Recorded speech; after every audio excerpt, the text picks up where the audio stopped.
بعد ہم پہلے سوال کی جانب چلتے ہیں۔ بعد السلام، پوچھنے والے نے آقا صاحب سوال یہ پوچھا ہے کہ آپ نے گزشتہ پروگرام میں یہ بیان کیا تھا کہ لڑکی اگر اپنے والد یا دادا کی یا والی کی اجازت کے بغیر نکاح کرتی ہے تو نکاح درست نہیں ہوگا، اور اس کے ساتھ رہنا یعنی جس کے ساتھ نکاح کیا ہے بغیر اجازت کے وہ نامحرم شمار ہوگا اور جائز نہیں ہے اس کے ساتھ زندگی گزارنا۔ تو آقا صاحب سوال کرنے والے نے یہ پوچھا ہے کہ کیا لڑکے کے لیے بھی اسی طریقے سے اپنے والدین کی یا والد کی یا والی کی کہ جو خرچ برداشت کرتا ہے لڑکے کا، اس کی اجازت ضروری ہے نکاح کرنے کے لیے یا نہیں؟ اچھا، اسی کے ساتھ ایک اور سوال بھی مرج ہے، اور اس کا یہ سلسلہ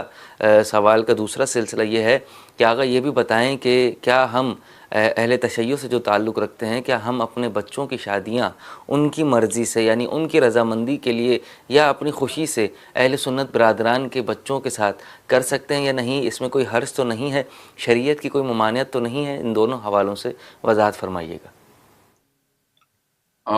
دیکھیں جی، جہاں تک پہلے سوال کا تعلق ہے، یہ والد کی یا دادا کی جو اجازت ہے وہ صرف خاتون کے لیے ہے،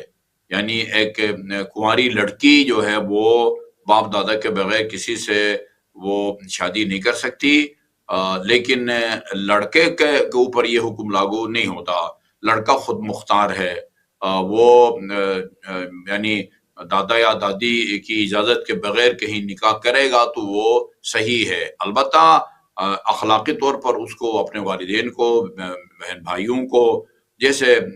رواج ہے، حتیٰ اپنے ماموں چچا وغیرہ لوگ کو بھی یعنی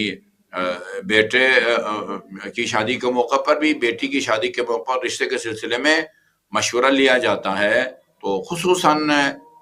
ماں باپ کو اعتماد میں لے کے لڑکے کو کوئی فیصلہ کرنا چاہیے۔ ان کی مرضی کے خلاف اور ان کو نظر انداز کر کے شادی کرنا مناسب نہیں ہے۔ یہ نہیں کہ اگر باپ دادا کی اجازت کے بغیر شادی کرے گا، نکاح کرے گا تو وہ نکاح باطل ہوگا، جس طرح لڑکی اگر وہ کنواری ہے اور باپ دادا کی اجازت کے بغیر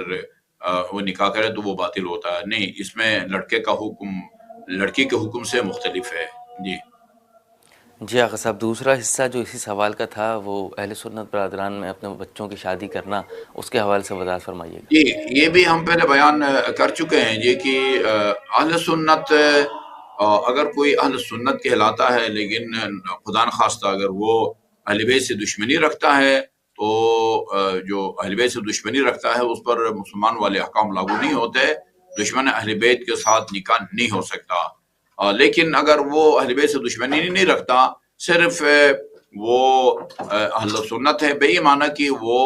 یعنی اثنا عشری کی طرح بارہ اماموں کی امامت کا منکر ہے،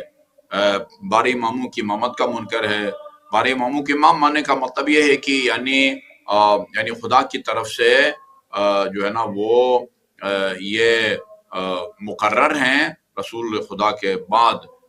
یعنی اس معنی میں وہ امام ان کو اگر نہیں مانتا، ویسے تو کہتے ہیں امام حسن، امام حسین، امام زین العابدین، لیکن وہ صرف ایک قائد یا جو ہے نا وہ سردار یا محترم اس معنی میں استعمال کرتے ہیں۔ ہمارے اہل سنت برادران یعنی امام علی کو، امام حسن کو، امام حسین کو، امام زین العابدین کو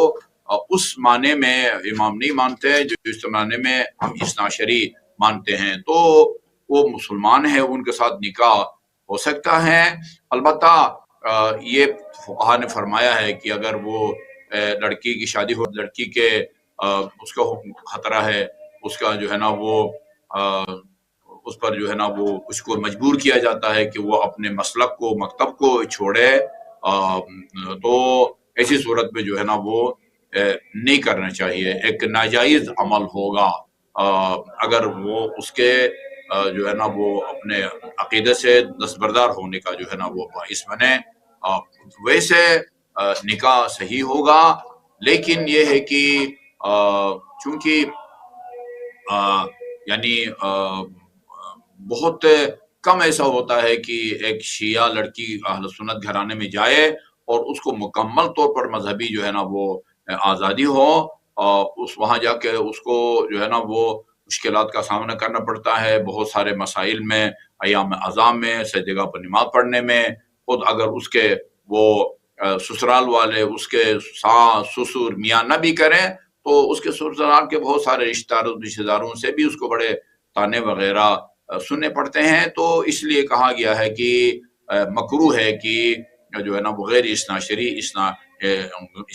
خاتون کا نکاح غیر اثناشری سے کیا جائے. لیکن اگر پڑھا جائے تو یہ نکاح صحیح ہے، مسلمان سے شادی کر سکتا ہے.